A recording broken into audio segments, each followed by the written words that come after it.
मैं इस समय कानपुर में, उत्तर प्रदेश का जो औद्योगिक मैनचेस्टर है, मैं वहाँ पे हूँ और यहाँ पे समाजवादी पार्टी के एक वरिष्ठ नेता हैं महेंद्र सिंह यादव, जो तमाम शिक्षकों से भी जुड़े हैं, छात्र नेताओं से भी इनका वास्ता रहा है अपने जीवन काल में, और मुलायम सिंह जी के तो बहुत ही नज़दीकी रहे हैं। शिवपाल जी के, भले ही शिवपाल जी आज अलग हुए, लेकिन उनके भी बहुत ही नज़दीकी रहे, उनके शुभचिंतक भी रहे हैं। और अखिलेश जी को तो खैर ये अपना प्रमुख नेता मानते हैं। आने वाले समय में जो चुनाव आने वाला है, सबसे बड़ी बात ये है कि इसमें इनसे हम ये जानना चाहेंगे कि अखिलेश यादव जी की अगले चुनाव में क्या प्लानिंग है। और कानपुर में इनका मैं नाम सुन रहा हूँ कि महाराजपुर विधानसभा में ये चुनाव लड़ने जा रहे हैं, और क्या ये सत्य है क्या असत्य है, ये इनके मुख से ही हम जान लेते हैं। आइए महेंद्र सिंह यादव जी, आप बताइए। देखिए, जो डॉक्टर महेंद्र सिंह यादव हूँ, करीब 86 से मैं छात्र राजनीति में निरंतर संघर्षरत रहा, और 86 से लेके 95 तक स्टूडेंट पॉलिटिक्स का नेतृत्व किया। DAV महाविद्यालय जो एशिया का सबसे बड़ा कॉलेज है कानपुर विश्वविद्यालय के अंतर्गत, इसकी 28,000 स्ट्रेंथ थी, जहाँ पर 18 कंट्री के स्टूडेंट थे। तो 89 में माननीय नेताजी श्री मुलायम सिंह यादव जी के नीतियों से हम प्रभावित हुए, और उनके साथ उनकी नीतियों को प्रचारित प्रसारित करते हुए समाजवादी पार्टी का झंडा थामा।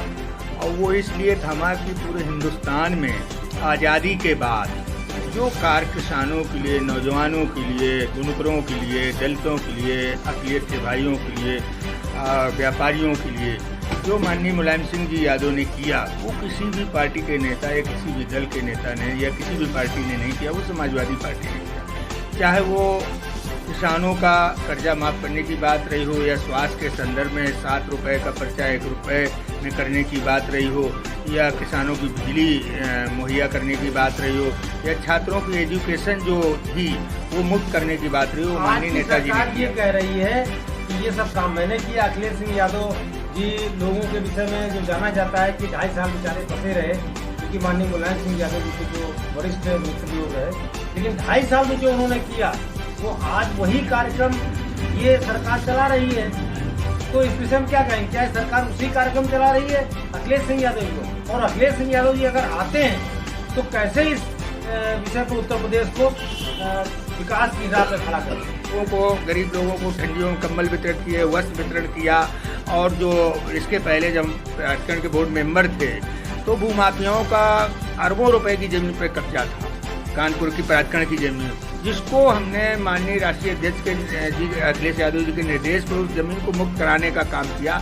आज जो जमीन को हम लोगों ने मुक्त कराया था 2013 से 16 के बीच में, और सत्ता 2016 में भारतीय जनता पार्टी की आई, जिसके सूबे के मुखिया बाबा हैं इस समय, उन्हीं के लोग फिर उसी ज़मीन को कब्जा कर रहे हैं। और ये आप मान लीजिए कि प्रचंड बहुमत पर सरकार 22 में आएगी समाजवादी पार्टी की, कम से कम 400 सीट आएंगी, और सारी पार्टियों का सुपड़ा साफ होगा। और जो भी बेईमान भ्रष्ट अधिकारी हैं, चाहे वो कलेक्टर हो, चाहे वो भारतीय जनता पार्टी का मंत्री रहा हो, सारे जेल में जाएंगे। तो अपने महाराजपुर विधानसभा या कानपुर शहर के लोगों को क्या संदेश देना चाहेंगे? बस इसी बात हम अपनी समाप्त। देखिए, नेतृत्व करने की क्षमता लोगों के अंदर होना चाहिए।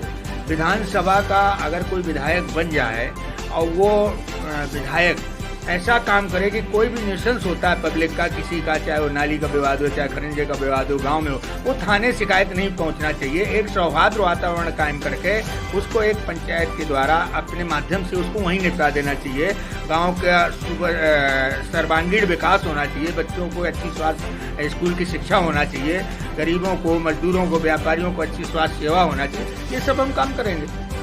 संदेश आपका यही है कि उन लोगों को इस तरीके से काम करना चाहिए जैसा कि आपने बताया। हमारा सबसे एक ही मकसद है कि हिंदुस्तान में आज़ादी के बाद, आज़ादी के पहले या आज़ादी के बाद केवल नेताजी की उपाधि सुभाष चंद्र बोस जी को मिली थी, और उसके बाद आज तक अगर किसी को नेताजी की उपाधि मिली है तो माननीय मुलायम सिंह जी की यादव को मिली है। और उनके पद चिन्हों पे हमारे राष्ट्रीय अध्यक्ष माननीय अखिलेश यादव जी चल रहे हैं। और अखिलेश यादव जी का जो सपना है वो सूबे के नेता नहीं, वो हिंदुस्तान की करोड़ों अरबों जनता की रोशनी है।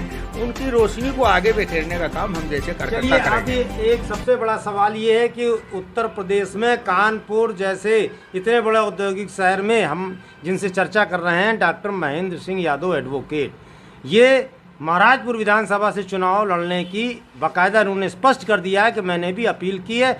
अब अखिलेश यादव या नरेश उत्तम जी उत्तर प्रदेश के जो अध्यक्ष हैं वो कितनी तरजीह देते हैं ये उनके स्वयं के ऊपर निर्भर है। इन्होंने कार्य इतने किए हैं जिसका कि कोई सानी नहीं है। मैं उत्तर प्रदेश कानपुर से रवि त्रिपाठी, भारत कनेक्ट।